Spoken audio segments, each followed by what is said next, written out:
Lloyd's of London, ya. London. Tapi kenapa kalau dilihat dari list yang Bapak kasih tadi kok nggak ada yang menonjol asuransi di sana? Oh ya, saya tidak lagi melihat dari Europe, tapi keluarnya, kan tadi kan mulainya di London.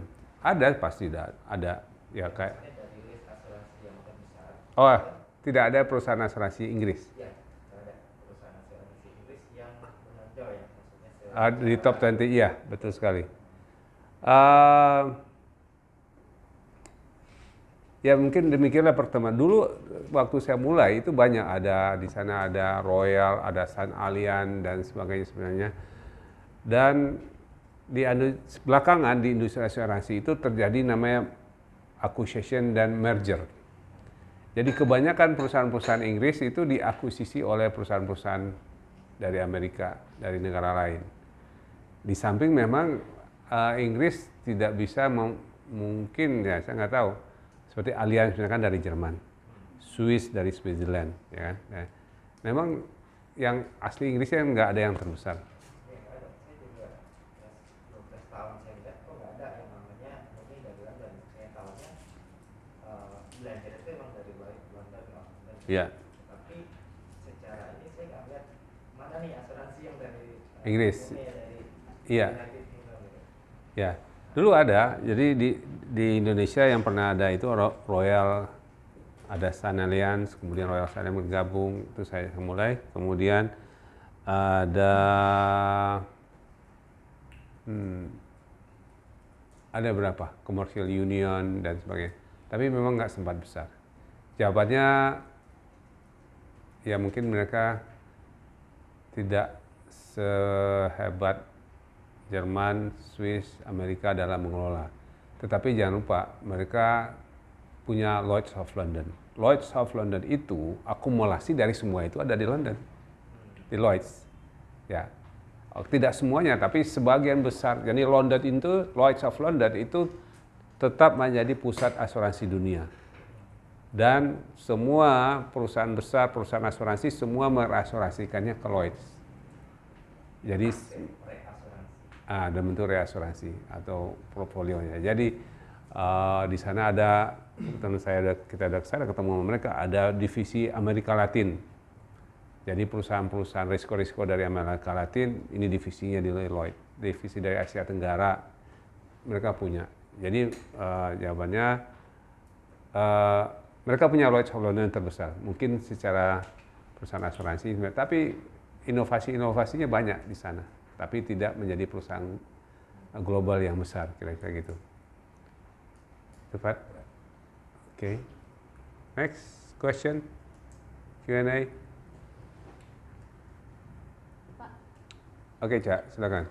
Tadi yang di sejarah asuransi di Amerika, itu yang poin 3 kan memiliki dampak besar bagaimana asuransi dijual, Iya. dan bagaimana asuransi mengevaluasi. Itu penyebabnya apa ya, Pak?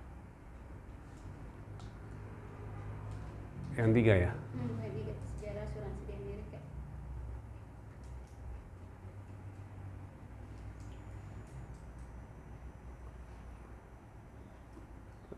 Setelah slide nomor 3. Paling pertama. Sebentar, Cak, naik lagi atas lah. Slide nomor 3. Kembali poin 3 paling Ya. awal pokoknya. Iya di sini. 3. Ini bawahnya. Oke. Iya. Pada abad 19 skandal, pada beberapa tahun terakhir internet. Oke, di Amerika asuransi itu berkembang. Pertama karena orang Amerika itu cara berpikirnya itu sudah lebih canggih. Mereka tahu itu risiko. Mereka tahu ada risiko kejadian, sama sadarnya mereka juga masalah hukum. Jadi mereka apa-apa kalau ini mereka tegakkan hukum dan harus bayar. Jadi ada perbedaan sedikit antara kita di Indonesia dengan di Amerika. Di Amerika, broker itu tidak berkewajiban mengurus klaim. Oke. Tapi di sana banyak sekali pengacara khusus mengurusin klaim. Ya. Iya. Jadi saya nggak tahu bilang bagaimana orang Amerika itu. Ya tadi kan disebutkan juga mulai adanya kecurangan-kecurangan. Ya mungkin kira-kira itu faktornya. Jadi jawabannya asuransi berkembang pesat di Amerika karena kesadaran mereka terhadap risiko itu tinggi dan akibat kecelakaan itu tinggi, dan juga masalah kesadaran hukum, penegakan hukum. Maka di sana itu hati-hati kalau masalah hukum itu tuntutannya bisa seluas. Tapi kalau di kita di Indonesia belum seperti itu. Di kita tuh masih ada kekeluargaan, perdamaian. Sebelum ada dispute kita ngobrol-ngobrol dulu. Kalau nggak ngobrol-ngobrol ya ada inilah, ini sedikit cah gitu ya. Oh kayak gitu. Oke, next. Oke, Indah. Untuk tadi ada sejarah asuransi di Jepang. Ya. Kadang-kadang kan di Jepang itu nggak boleh ada, nggak boleh didominasi sama perusahaan asing yang lain. Iya. Apa ada dampaknya nanti buat di Jepang sendiri? Jadi yang lain nggak boleh masuk gitu ke Jepang. Ya, ya itulah budaya Jepang. Mereka percaya diri, mereka merubah dirinya, tapi tidak membiarkan orang lain masuk. Misalnya orang Jepang budayanya itu yang kita lihat sekarang itu sebenarnya sudah budaya Barat. Sudah mereka merubah budaya mereka itu sejak 200 tahun yang lalu sudah merubah. Begitu mereka berkenalan dengan orang Eropa, mereka merubah. Tapi tidak membiarkan orang Eropa itu masuk, orang lain masuk. Jadi sama seperti itu juga mobil misalnya, mereka membuat mobil tapi tidak membuat perwakilan perusahaan mobil dari Eropa kerjasama sama mereka. Itu dulu ya. Jadi misalnya mobil pertama kalau nggak salah Datsun atau apa itu mereka dan curi idenya dari Amerika. Mobil itu mereka buat di negara mereka sendiri. Akhirnya dalam nggak waktu lama, akhirnya larislah mobil itu Datsun.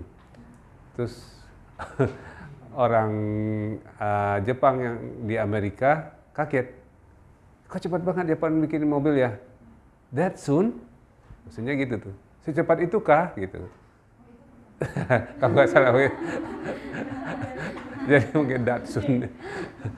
Gitu ya, kira-kira. Jadi budaya Jepang begitu. Jadi karakter Jepang saya rasa sekarang udah mulai agak berubah. Mereka semua apa-apa dari mereka cari sendiri, mereka buat sendiri, mereka sendiri. Begitu juga di asuransinya. Perusahaan-perusahaan asuransi di Jepang banyak yang terbesar. Ada MSIG, ada Sompo terbesar di Indonesia. Di dunia juga, cuman nggak sebesar yang tadi, tapi ada di top 50 mereka ada. Ada Tokyo Marine dan sebagainya. Oke, next, Indah. Mera. Ya. Ini tadi yang Bumi Putra kan berdiri dari 1912 Ya. sampai sekarang. Hmm. Itu visi sama pengcoverannya masih sama dari tahun itu atau menyesuaikan dengan keadaan yang sekarang? Oh ya, produk-produk yang dijual asuransinya. Pastinya sudah melakukan perubahan-perubahan. Oke, menurut saya di Pernah di Bumi Putra, saya masih ingat sejarahnya. Dulu itu didirikan oleh para guru-guru swasta, guru-guru kan di dalam itu pembesaran Belanda masih. Jadi guru-guru itu berkumpul untuk mengumpulkan iuran. Jadi kalau ada keluarga mereka yang kemalangan, maka sumbangannya, urunannya diambil dari dana itu. Awalnya seperti itu, sederhana. Tapi sudah dalam bentuk kontrak dalam polis asuransi. Nah, tentu saja belakangan kemudian kan pasti berkembang karena sudah ada statistik. Kalau asuransi jiwa itu tergantung dasarnya itu pakai statistik atau bahasa disebut aktuaria. Jadi ada artikelnya. Jadi misalnya kematian. Jadi mungkin awalnya cuma tunjangan kematian. Kemudian sudah ada lagi tunjangan hari tua, kematian. Kalau tabungannya orang yang nggak meninggal sebelum masa menanggung nanti tabungannya dikembalikan. Kemudian ada pendidikan. Nah, produknya yang terkenal itu Diguna Eka Guna, itu yang saya dulu jual waktu saya jadi agen, dan ternyata sampai sekarang juga masih ada dipasarkan. Ada, jadi ada perkembangan. Dan sekarang juga mereka juga pernah juga coba belakangan itu pakai unit link. Nah, unit link mungkin ada yang tahu, ada yang tahu, nanti kita Oke. Well, Omar? Ya Pak, mau nanya, tapi ini lebih ke close ya. Hmm. Pernah baca kalau di liability itu ada exclusion terhadap apa ya, warga negara atau warga negara Amerika dan Kanada itu Pak. USA dan Kanada. Maksudnya gimana Pak? Apa mereka nggak boleh punya liability sama sekali? Oke, memang ada excluding US and Canada limit liability. Jadi NICA juga yang bikin polis. Jadi rata-rata perusahaan asuransi Indonesia menghindari polisnya dipakai di Amerika dan di Kanada, tidak menjamin. Asuransi kesehatan juga, travel insurance, coba dilihat. Alasannya sama ketika siapa yang tadi tanya di Amerika itu, Ica yang nanya ya. Kenapa? Karena orang Amerika itu sama hukum itu benar-benar jadi penghasilan mereka. Jadi mereka bisa kaya raya karena masalah tuntutan hukum. Dan itu punya pengacara-pengacara yang hebat-hebat, pintar-pintar, akhirnya dan itu udah dibayar. Nah, kalau sebelum ada asuransi, mereka harus bayar sendiri. Dan jadi orang yang kalah dalam pengadilan dalam hukum di Amerika itu bisa bangkrut. Ya kan? Begitu juga itu baru dari segi hukum ya. Jadi makanya di Amerika tuh berkembang sekali asuransi liability. Mulai dari public liability, product liability, director and officers, semua liability berkembang dan besar sekali. Dan kita juga kan setelah itu fokus kita sekarang juga di liability. Ya. Nah kemudian juga yang tadi lagi dihindari kesehatan juga di Amerika itu biaya kesehatan itu mahal. Jauh di atas biaya kesehatan di kita. Jadi asuransi kita walaupun kita asuransi mungkin bayar 5 juta, di sana mungkin 50 juta. Asuransi bisa bangkrut kalau klaim itu terjadi di sana. Jadi itu kenapa banyak perusahaan-perusahaan asuransi mengecualikan atau mempunyai exclusion khususnya di kesehatan dan liability kalau itu berada di Amerika dan Kanada. Dua-duanya kira-kira budayanya sama. Kayak gitu. Oke, next. Fadli? Tadi mulai.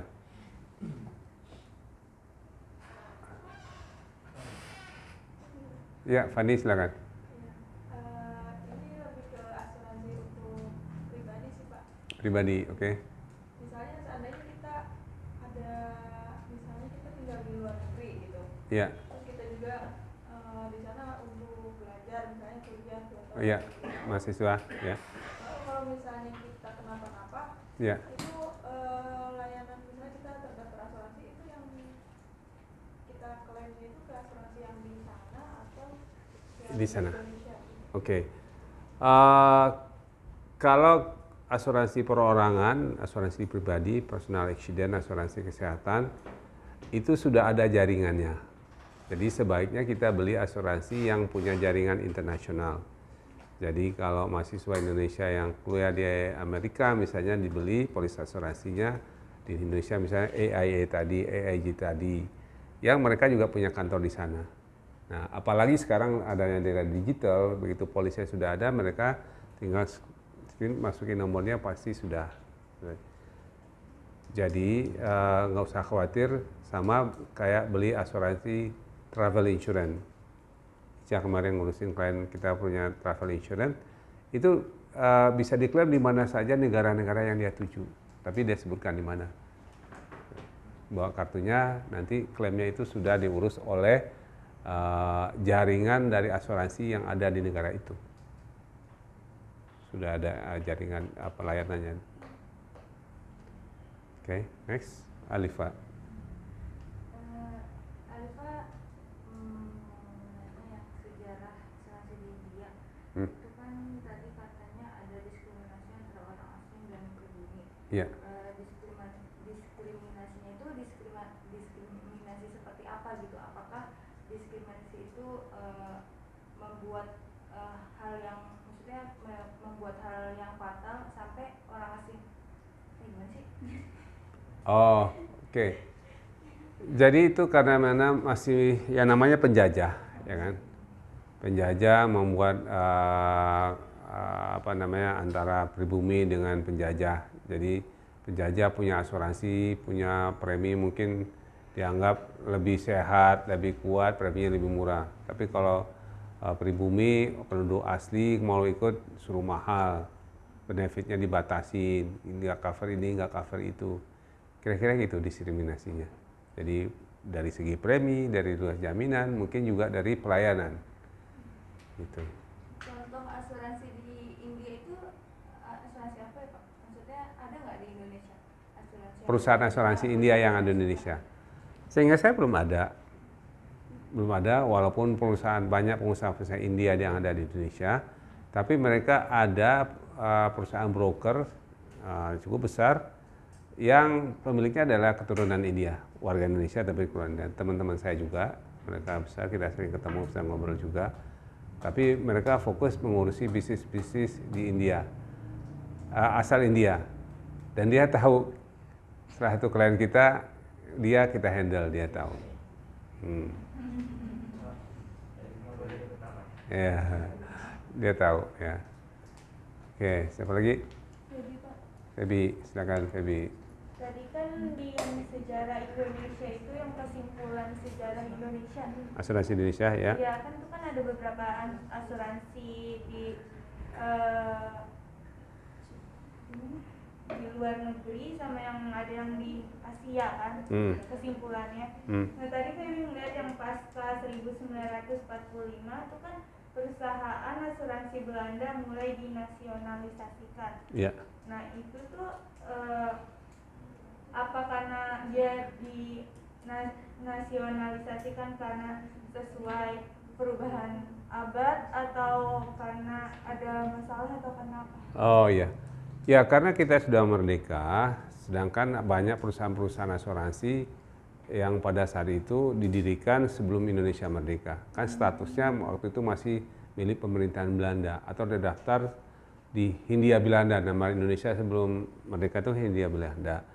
Nah setelah Indonesia merdeka, maka perusahaan-perusahaan itu diambil alih oleh pemerintah. Perusahaan-perusahaan negaranya itu ada Jasa Indonesia itu dulu juga perusahaan Belanda asalnya.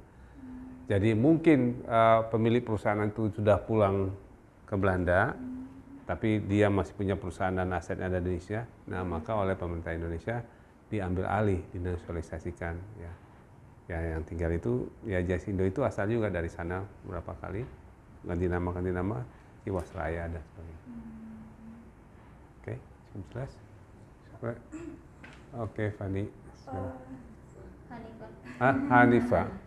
Kan Indonesia baru ada 1843 ya Pak asuransi dan itu pun untuk orang Belanda. Iya. Berarti di Indonesia juga ada diskriminasi asuransi Iya. juga ya Pak? Iya. Atau memang dari apa penjelasan pertama apa mengenai asuransi yang sukarela atau seperti sukarela atau memang nggak ada asuransi sama sekali Pak untuk Indonesia? Iya, belum ada kesadaran, belum ada juga kemajuan waktu itu. Jadi ingat tadi sejarahnya kan dari London itu, dari Lloyd's of London, kemudian The Great Fire of itu, kan sejak itu jadi Indonesia asuransi modern itu mulainya dari sana dan oleh orang Eropa. Semua asuransi itu kebutuhannya orang-orang Eropa, para pedagang-pedagang itu. Mereka bolak-balik dari Indonesia ke Eropa, mereka perlu asuransi keamanan. Kemudian mereka mengirim orang-orang mereka ke sini. Kan banyak Belanda zaman pemerintahan Belanda kan banyak di Indonesia puluhan ratusan ribu orang Belanda. Nah, mereka perusahaan asuransi itu didirikan untuk orang mereka itu. Sedangkan warga kita waktu itu belum membutuhkan atau juga mungkin belum, kita mungkin cukup tolong-menolong arisan dan sebagainya. Oke.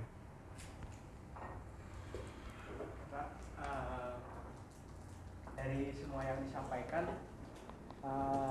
mungkin saya penasaran gitu, apakah ada satu institusi yang semacam PBB lah. Kalau PBB kan itu mengendalikan seluruh negara. Iya. Kalau di dalam industri asuransi Ada. itu siapa gitu yang Oh, iya. mengendalikannya? Oke, secara institusi resmi mendunia tidak ada, tetapi secara pasar secara market ada, yaitu London tadi, Lloyd's of London, itu pusatnya asuransi dunia. Jadi itu sebagai acuan, sebagai pusat juga. Jadi misalnya kalau ada dibuat polis asuransi baru, atau terms and condition yang baru, klausula-klausula baru, itu di standarisasi dulu, store dulu London. Nanti London dicatat namanya, klausula ini namanya ini ya. Hai Anda para perusahaan asuransi di dunia, broker di dunia, oke kita sekarang punya klausula ini, pakai ini, maksudnya ini. Jadi ada. Jadi resminya seperti PB tidak, tetapi secara kesepakatan dunia karena di mekanisme pasar itu ada Lloyd's of London. Tapi di lain itu ada namanya juga pusat asuransi lain namanya Munich Re. Untuk di construction engineering, Munich Re itu juga salah satu pusat asuransi dunia juga yang dipertimbangkan. Ada Swiss Re dan sebagainya. Tapi pada umumnya mereka saling terkait. Karena kan asuransi itu saling membutuhkan, asuransi, reasuransi, dan broker. Sudah semua menjawab? Sudah. Oke, alhamdulillah hari ini kita sudah di session 3 di LNJ Academy. Terima kasih buat semuanya. Nanti ujiannya kapan ya? Jangan ujian, Pak. Hai. Ya, nanti dah ujiannya kayaknya lagi sibuk ya.